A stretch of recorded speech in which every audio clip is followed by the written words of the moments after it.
Washington can be a very busy place, and any combination of issues could have been my focus for this episode of the Washington Report.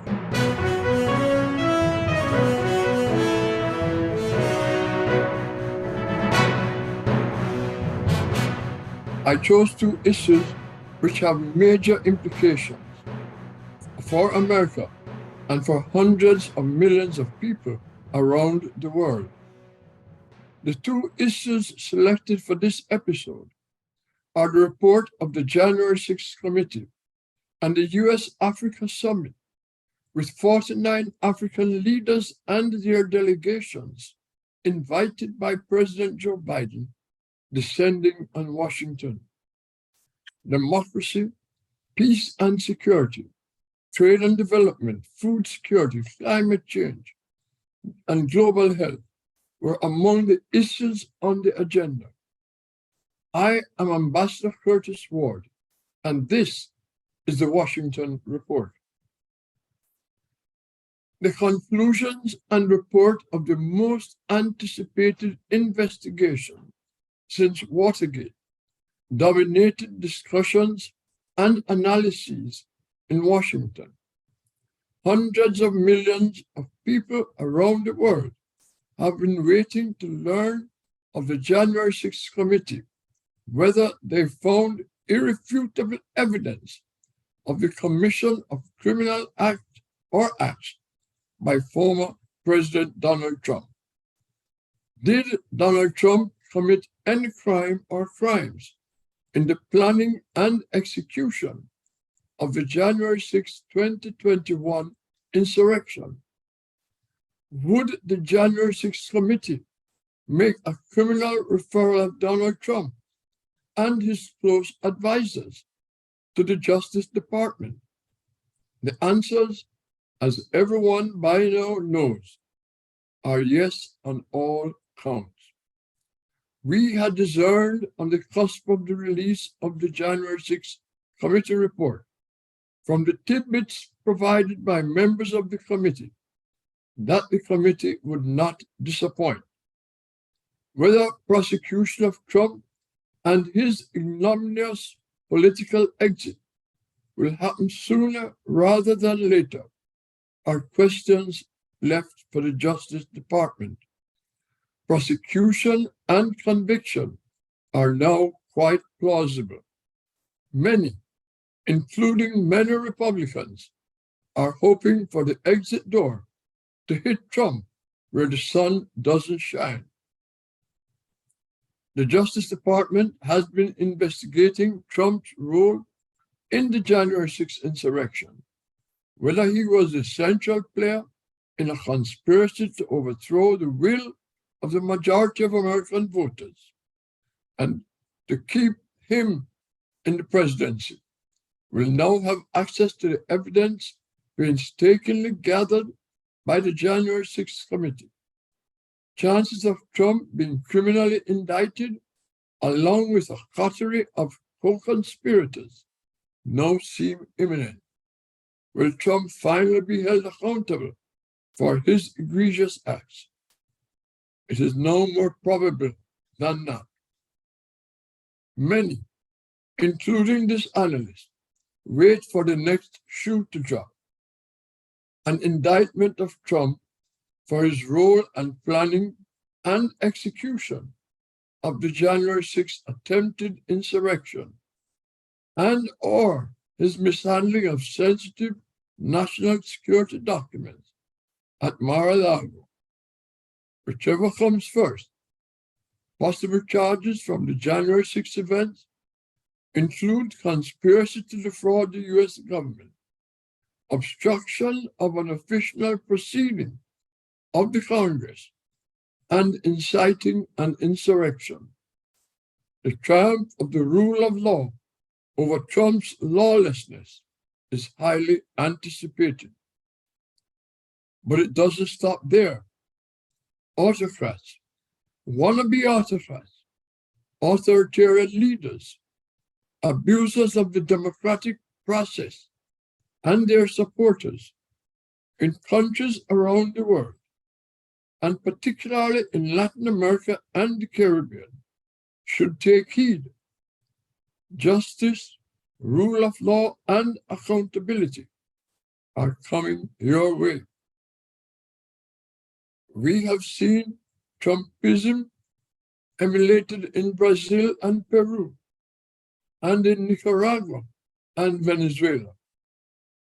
While Jair Bolsonaro in Brazil and Pedro Castillo in Peru played from Trump's playbook and lost, Nicolas Maduro in Venezuela and Daniel Ortega in Nicaragua saw Trump's actions as validation of their own.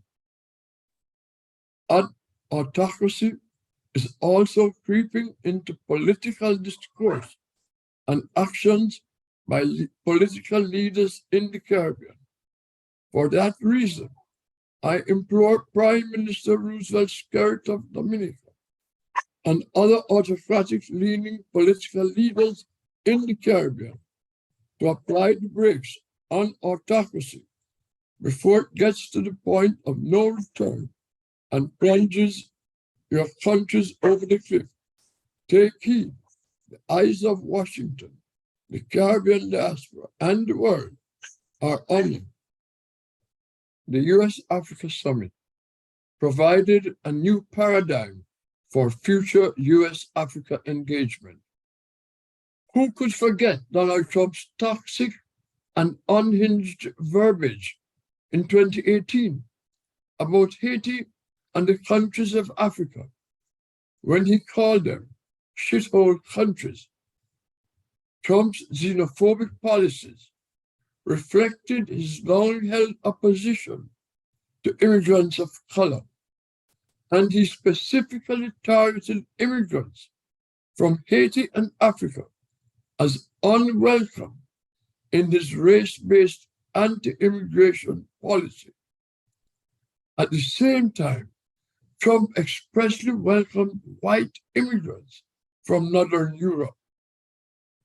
Former President Barack Obama's 2014 first ever U.S.-Africa Summit held high hopes for the dawning of a mutually beneficial engagement between the United States and the countries of the African continent. Obama's summit had set the stage for a new relationship of mutual interest in future U.S.-Africa engagement. The new relationship and the level of engagement which President Obama launched in 2014 had, by Trump's deliberate policy towards the continent and the people of Africa, atrophied during the 4 years of his presidency. Trump's disdain for the people of Africa and other people of color was profoundly manifested in his ignorance and neglect of sub-Saharan Africa. For example, Trump's unilateral recognition of Morocco's sovereignty over Western Sahara in 2020, just a few weeks before he left office, which is vehemently opposed by the African Union and most African countries, was but one of Trump's innocuous policies towards Africa and during his presidency.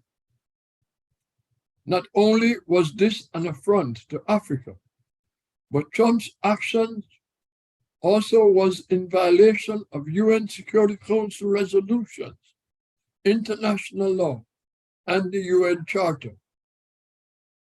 Fast forward to 2022, some 8 years after the Obama U.S.-Africa Summit. President Joe Biden convened his own U.S.-Africa Summit from December 13 to 15, 2022. The outcome of Biden's summit will transform future U.S.-Africa relations and engagement to unprecedented new levels. The African continent will reap tremendous benefits as the Biden administration demonstrates that the U.S. is back in the game. The U.S. government under Biden, consistent with the Biden-Harris national security strategy, will not yield the geopolitical space to China. Importantly, U.S. engagement with Africa is not merely to have access and control over the continent's vast mineral resources and its natural resources, but to invest in the people of Africa. Biden pledged $60 billion for investment in health, food security, climate resilience, energy security, digital capacity development, and democracy and good governance in Africa.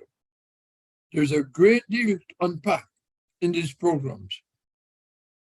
The promotion of democracy and good governance in Africa, the lack of which has been a major factor in Africa's lag in development, is a significant commitment by President Biden and his administration. Right out of the gate, the U.S. president pledged over $160 million to focus on the 2023 elections in Africa to ensure they are free and fair. Perhaps a geopolitical coup for Biden is the pledge to give support to the African Union's membership in the exclusive G20. That's a game changer, putting Africa at a table where global economic decisions are made. This is a win for Africa and a paradigm shift in how Africa is engaged by the US and the global community on economic issues in the future. More details on these and other issues to come. For now, this is the Washington Report. I'm Ambassador Curtis Ward. Have a happy holiday.